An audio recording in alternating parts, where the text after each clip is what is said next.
Suni picho kabang himpunang sot avi ni an roji nang phan manghu me nang kang hon ki ning pe thi chi te bin adim chi pa chong ja kong along chong chi thi du a ni ki du a kai ki ta nang ru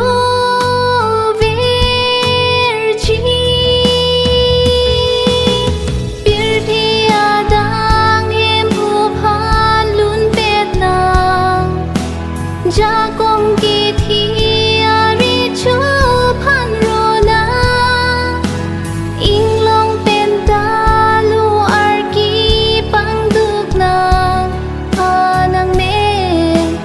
si along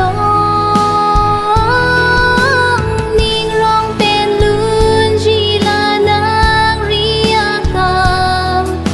de kai ki ching hon ji